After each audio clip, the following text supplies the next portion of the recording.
How I make simple animations for YouTube Shorts.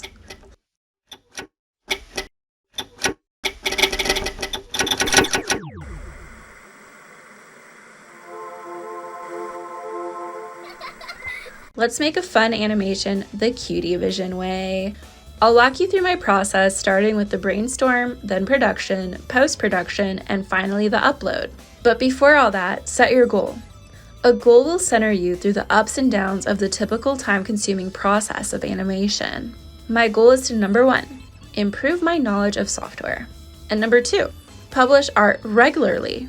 Over the years, I've found that I'm always creating art, but hardly sharing it. This year, I decided to nix that habit.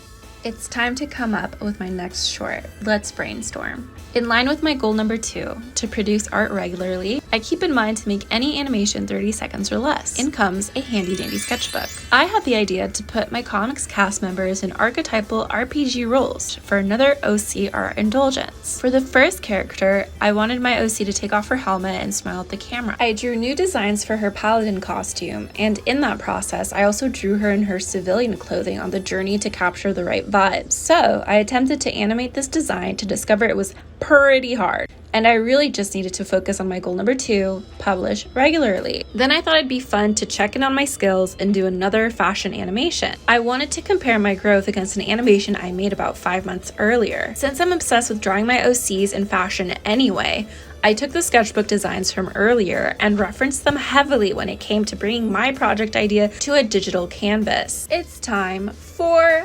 production. Let's roll up our sleeves and pick a software. I hop on over to my preferred animation software, TV Paint. I'm using TV Paint 11, so definitely not the latest version, but it gets the job done. I've heard good things about these other softwares as well: Adobe Animate, Clip Studio Paint, and Toon Boom Harmony.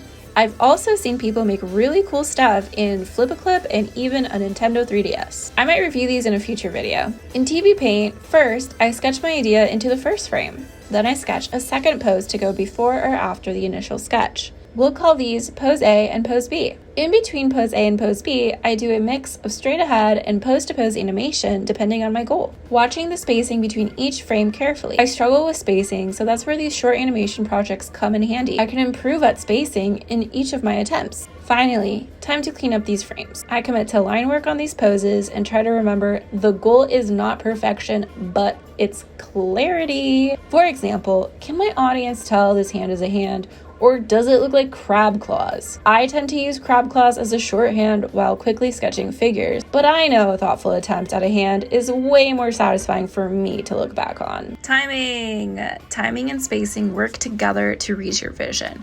Personally, I go by vibes. I don't know if this metric would be efficient for other people. Sometimes I'll play a regular video in the background while I playtest my animation to get my sense back. I lose some sense because you have to stare at the same images moving slightly differently over and over again as you're adjusting them. Drives me nuts. Color. It's time to finally color. I usually have a palette in mind, or I end up winging it and adjusting colors in my editing software.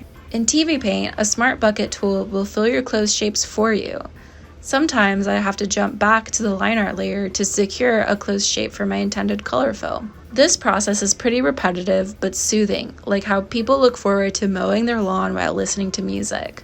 Export your files, draw a simple background, and then mosey on over to an editing software. You've made it to post-production or compositing. The editing software I use is After Effects. Set up your AE comp. Set the resolution as 1080 by 1920 to make a portrait and 24 frames per second. Loading in my animation files from TV Paint and a simple background from Photoshop, I throw them into my After Effects composition. Each file shows up as chunky bricks stacked kind of like Jenga, so you have to lay them out flat one after the other. Once they're laid out, you can grab the ending time in this box, copy and paste it into the composition settings box to adjust your comp. Great. Let's hover over a blank spot in this composition source box and click on New drop-down adjustment layer. Let this layer adjust above your chunky bricks. The adjustment layer is where I go wild, adding effects and presets I've never tried before, or following along other After Effects tutorials if there's a certain vibe I'd like my video to look like. For this animation, I wanted something that looked like a vintage anime from the 90s. So a creator suggested the sharpen, unsharpen, lumetri, and add grain effects to achieve this. These settings I played around to my preference. Link to their video is in the bio below. Learning software tricks helps fulfill my goal number 1, improve my knowledge of software. My animation uses text overlaid so my audience can engage with my animation with more ease. Recently, I've been using Adobe fonts to find interesting typefaces. I chose this. After exporting your cool project, it's time to upload to your short form video loving platform. For me, it's right here on YouTube Shorts. Let's choose audio. If you want a chance at more eyes on your animation, choose a suitable trending sound. If you want to capture a specific vibe, definitely choose whatever sound makes you most satisfied. I've chosen sounds that match my preferences and aren't trending at all, and they seem to perform just fine. It was a pleasant surprise. Tags. I've seen creators go tagless, and I think that's a definite slay.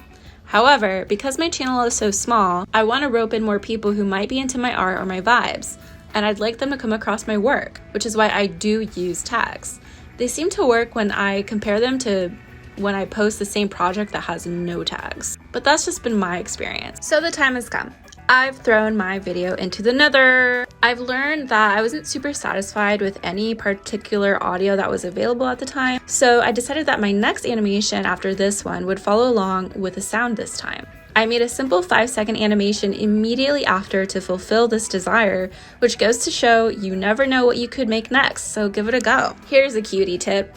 Let go of all earthly attachments and allow pure cosmic energy to inform your next creative act. Thanks for following along, and I hope to make many more animations to share with you. If you want to support a small artist like myself, please like, comment, and subscribe. If you enjoy shopping until you're dropping, I have a humble sticker shop linked below. Let me know if this video inspired you to make your own cool stuff, and if there's anything else you'd like to see from me. Stay cute, my cutie patooties. XOXO, Cutie Vision!